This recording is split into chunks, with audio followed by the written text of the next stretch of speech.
ఈనాడులో హైలైట్గా ఏం కనిపిస్తున్నాయి, యుద్ధానికి సంబంధించిన వార్త కూడా కనబడుతుంది. రైట్, ఆంధ్రజ్యోతిలో చూద్దాం. ఆంధ్రజ్యోతిలో చూస్తే కేసీఆర్ దమ్ముంటే అసెంబ్లీకి రా, తెలంగాణలో ద్రోవులు ఎవరో అక్కడే తేల్చుకుందాం, పదవులు ఇంకెప్పుడు ఇస్తారు, జిల్లా స్థాయి నామినేటెడ్ పదవుల భర్తీ చేయరా, ఇక పేర్లను షార్ట్ లిస్ట్ చేయడానికి జాప్యం ఎందుకు, జిల్లాల ఇన్ఛార్జ్ మంత్రులపై సీఎం రేవంత్ అసహనం, నామినేటెడ్ పదవుల భర్తీకి వెంటనే చర్యలు తీసుకోవాలి, స్థానిక ఎన్నికలపై కోర్టు తీర్పు రాగానే నిర్ణయం, ఇక గాంధీ భవన్లో గొర్రెలతో నిరసన తెలపడం ఏంటి, టీపీసీసీ పీఏసీ సమావేశంలో ముఖ్యమంత్రి వ్యాఖ్యలు, క్రమశిక్షణ కమిటీ భేటీ రేపు మరోసారి సమావేశం అంటూ వార్తా కథనం ఇక్కడ మనకు కనిపిస్తూ ఉంది.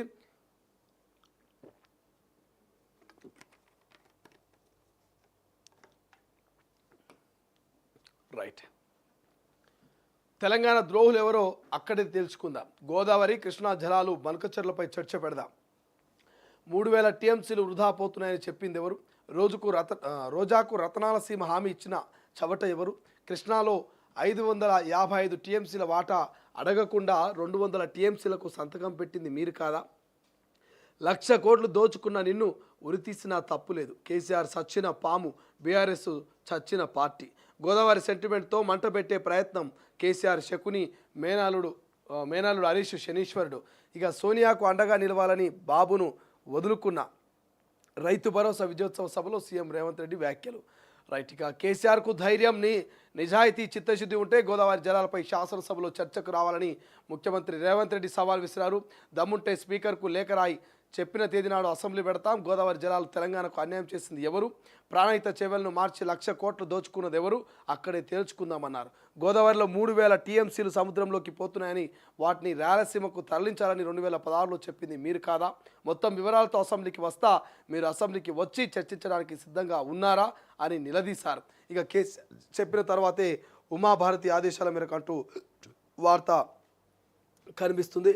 ఇక 10 ఏళ్ళ అధికారం కాంగ్రెస్దేనంట, ఇప్పుడు పార్టీలో పనిచేసే వారికి వచ్చే టర్మ్లో ప్రభుత్వ పదవులు, పెరిగే సీట్లతో మరిన్ని అవకాశాలు, 18 నెలల పాలన స్వర్ణయుగం, ఇక టీపీసీసీ నూతన కార్యవర్గానికి రేవంత్ దిశానిర్దేశం అంటూ వార్త కనిపిస్తుంది. సో నిన్న ముఖ్యమంత్రి రేవంత్ రెడ్డి గాంధీ భవన్కి పోయిండు, గాంధీ భవన్లో పోయి పిఎస్సీ మీటింగ్ జరిగింది, ఆ పిఎస్సీలో అనేకమైనటువంటి అంశాల గురించి డిస్కస్ చేశారు. ఒకటి ఏమంటారు, జిల్లా స్థాయి నామినేటెడ్ పదవుల భర్తీకి ఎందుకు ఆలస్యమైనటువంటి అంశం కావచ్చు, లేకపోతే ఇక పేర్లను షార్ట్ లిస్ట్ చేయడానికి జాప్యం ఎందుకుతో పాటు నామినేటెడ్ పదవుల భర్తీకి వెంటనే చర్యలు తీసుకోవాలి, స్థానిక ఎన్నికలపై హైకోర్టు తీర్పు రాగానే నిర్ణయం తీసుకుంటాం, అండ్ గాంధీ భవన్లో గొర్రెలతో నిరసన తెలపడం ఏంటనేది నిన్న ముఖ్యమంత్రి సీరియస్ అయ్యాడు.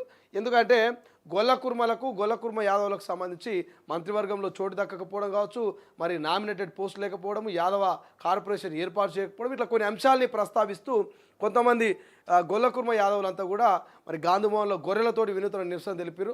సో ఇటువంటి నిరసనలు సరిగావు, పార్టీ కోసం కష్టపడితే 2023లో అధికారంలోకి వచ్చిన కాంగ్రెస్ పార్టీ 2033 వరకు అధికారంలో ఉంటుంది. ఎప్పటి వరకు? 2033 వరకు అధికారం అంటే ఇంకా 10 ఏళ్ళు మనమే అధికారంలో వచ్చాం, వచ్చే టర్మ్ కూడా గెలుస్తాం కాబట్టి పదవులతో భయపడొద్దు, ఖచ్చితంగా పదవులు వస్తాయని చెప్తూనే ఇక మాజీ ముఖ్యమంత్రి కేసీఆర్కి సవాల్ విసిరిండు. ఏమని విసిరిండు?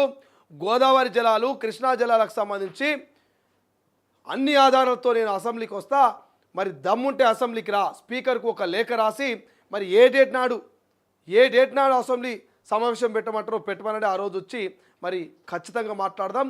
555 టీఎంసీలు రావాల్సినటువంటి నీటి వాటాకు 299కే ఎందుకు సంతకం పెట్టిరు? మీరు సంతకం పెట్టింది మీరు కాదా? రాయలసీమను రతలామ సీమ చేస్తా అని మరి రోజాతో చెప్పి రొయ్యల చారు మరి చేపల కూర తిన్నది మీరు కాదా అని సీఎం రేవంత్ నిన్న గట్టిగానే అరుచుకున్నాడు. మరి నిజంగానే కేసీఆర్ సార్ అసెంబ్లీకి వస్తాడా అంటే ఆయన రాడు. ఎందుకు రాడు? ఇక అంతే, ఎందుకు రాడు అనేది కూడా చెప్పరు. ఆయన రాడు, ఇంకోరిని పెట్టడు. ప్రధాన ప్రతిపక్ష నాయకుడిగా ఆయన అసెంబ్లీకి రాడు, ఇంకొక ప్రధాన ప్రతిపక్ష నాయకుడి హోదాలో ఇంకొకరిని నియమించాడు. ఇది అంతే, ఇక ఫిక్స్. ఈయన గిట్లనే అడుగుతాడు, ఆయన గట్లనే చేస్తాడు. ఈయన ఇట్లే సభలు పెట్టి ఇక సై అంటే సై అని చెప్పి సవాల్ విస్తాడు రేవంత్ రెడ్డి. మరి కేసీఆర్ ఆ సవాల్ స్వీకరిస్తాడంటే స్వీకరించాడు, ఆయన ఫామ్ హౌస్లకే పరిమితం అవుతాడు. ఈయన రారా అంటే నేను రానని ఆయన అంటాడు. సో ఇట్లా అసెంబ్లీలో చర్చిద్దామని చెప్పేసి రేవంత్ రెడ్డి మరి సవాల్ విసిరిండు. ఆ సవాల్ను స్వీకరిస్తాడా అంటే స్వీకరించేటువంటి పరిస్థితి అయితే మనకు కనబడట్లేదు. బట్ ఏదేమైనప్పటికీ కాంగ్రెస్ కొంత సీరియస్గానే వ్యవహరిస్తున్నట్టు తెలుస్తుంది. ఇక సర్పంచ్ ఎన్నికలకు కూడా ఇవాళ హైకోర్టు తీర్పిస్తే ఆ తీర్పును బట్టి సర్పంచ్ ఎన్నికలకు కూడా అన్ని రకాల వ్యూహాల్ని కాంగ్రెస్ పార్టీ అమలు చేస్తున్నట్టుగా తెలుస్తోంది. సో ఇప్పటికే గ్రామాలలో ఆ అలజడి ఆ సంబరాలు మొదలైనటువంటి వేళ ఇటు ఎమ్మెల్యేలకు మంత్రులకు దిశానిర్దేశం చేసి ఇక గ్రామాలలో మొత్తం ఎంపీడీసీ జెడ్పీడీసీలు గట్టిగా కైవసం చేసుకోవాలని ఒక దిశానిర్దేశం చేసినట్టుగా తెలుస్తోంది. సో దానికి సంబంధించినటువంటి వార్తనే నిన్న రైతు భరోసా విజయోత్సవ సభలో భాగంగా మాజీ ముఖ్యమంత్రి కేసీఆర్కి అయితే గట్టిగానే ఇచ్చి పడేసిండు రేవంత్ రెడ్డి.